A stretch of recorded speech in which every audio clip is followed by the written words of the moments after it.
Welcome to Slingshot 25 Shotcast, a series of bite-sized podcasts that'll feel like an espresso shot to your brain. I'm Courtney. And I'm Jackie. And something we've been thinking about is empathy. We think about, talk about, write about, teach about empathy a lot. And one of the things we've been talking about is what's kind of going on in the media and different articles and conversations. There's like every sweet thing that gets a hold of, the world's got a hold of empathy. And on one side of the pendulum, there are conversations that empathy is a 21st century leadership skill, lean in, we need more of it. And then, flip through two articles and you'll find one that says, we've gone too far, empathy's breaking us, we're doing all the things wrong with it. So,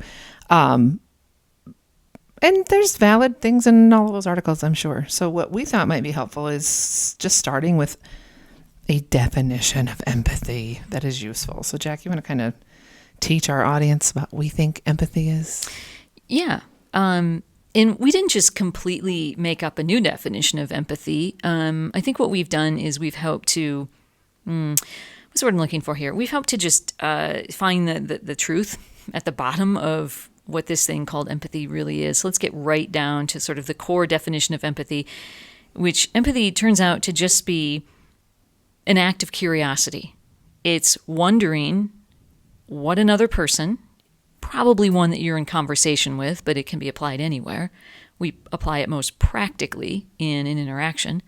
But it's wondering what the other person is thinking and feeling. Full stop. That's it. That's empathy, is that act of curiosity about what is this moment like for someone else. It's an act of curiosity that forces you to get out of your head, get out of your own sort of self-focused narrative and say, oh my gosh, what might this moment, this situation be like for someone else? That's it. That's all empathy is. What you do with that information is up to you. Yeah, I want to just throw something in there. Empathy is a skill. Okay? Empathy is a skill. And so the practice of thinking of other people is a skill. And it's kind of, if you look around, it's kind of lacking. Because if I'm in my cell phone, in my world, with my news feeds and my real videos and all that, like, I'm not really spending any time using my skill of thinking about others. And so I think if we don't use our skills, they actually fade. And so the world, I think, has probably less empathy skills than it's ever had with our technology addiction. I think so. Commentary by Courtney Smock. Well, I think so. I suppose it certainly has been made worse by our very self-focused lives. It's really easy to get like almost all that you want, just by being on your phone. It feels like you're having a really enriching life with all kinds of input. And you are getting a lot of input. But you can actually practice empathy, I might suggest. If you use a definition that we just gave you, you could actually use empathy even while you're taking in all your feeds and your video reels and whatever it may be. You can actually practice the art of like, I wonder what the person who wrote this might be thinking and feeling at the moment that they wrote this. I mean, you can try that, see if a thought comes to mind.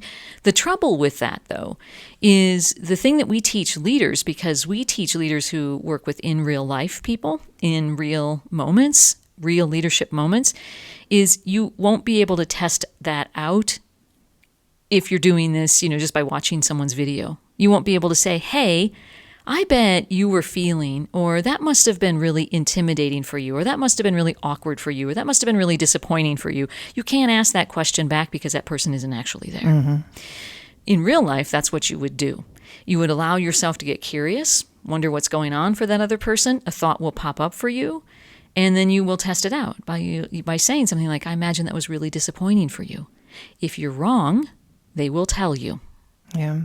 And when we read the articles that say we're swinging too far to the empathy path, right? A lot of that is commentary about we don't want to be coddling and we don't want to maybe act on sympathy and overprotect people. And while that's true, I don't know how that seems less epidemic or less problematic to when you compare it to a lack of empathy If we don't practice that skill of looking at others, being with others, connecting with others, we actually create different problems. Okay. So we live in a world where humans have a hardwired need for connection. And if we're surrounded by people that don't see us, that don't care about us, that can't imagine what we're going through, didn't even bother to ask, thank you very much, it results in loneliness.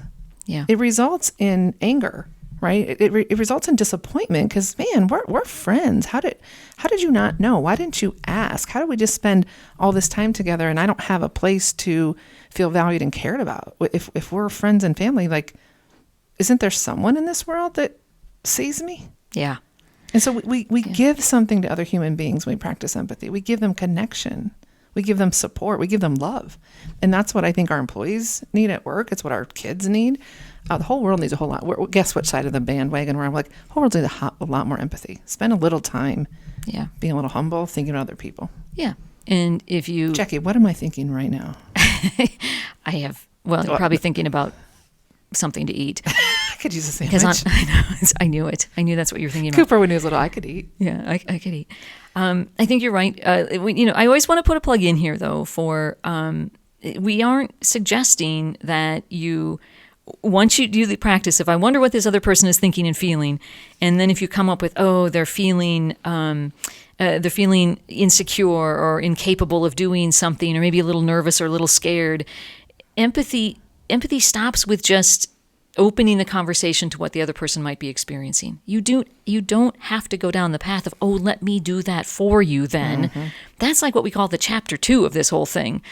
What you decide to do next is up to you, and we might suggest to stay away from coddling. Don't coddle because of something that came to you as a result of being empathetic. You don't need to coddle. Coddling, by the way, is a failure to believe that people can do hard things. Mm-hmm. That's what coddling actually is not letting people do hard things. That does not have to be what you do because you have empathy for someone. Does that make sense? Absolutely. A good example, and just real quick, because I know we're probably getting short on time, but helicopter parenting is crossing the line, right? Like, I'm a parent. I see my child. I think they're in pain. I think they're lonely. I think they're hurting. And so I'm going to jump in and fix it for them. Yeah. Like, there's a hard line there. Like, you can know they're there and say, oh, you're a butterfly in the chrysalis and you're going to wiggle and you're going to struggle. And if I touch you, you're not going to fly. So I'm going to see you there. I'm going to totally see you. Man, I see you. And I know you got this. Go get it. Right. Or I can jump in and try to save you and limit your ability to fly. That's the story of the butterfly. So, oh my goodness. I think that's all we have. We have more. Yeah, we better stop. That's all we have for this episode of our Shotcast, even though we want to talk for 27 more minutes.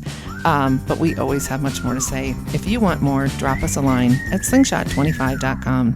Until next time.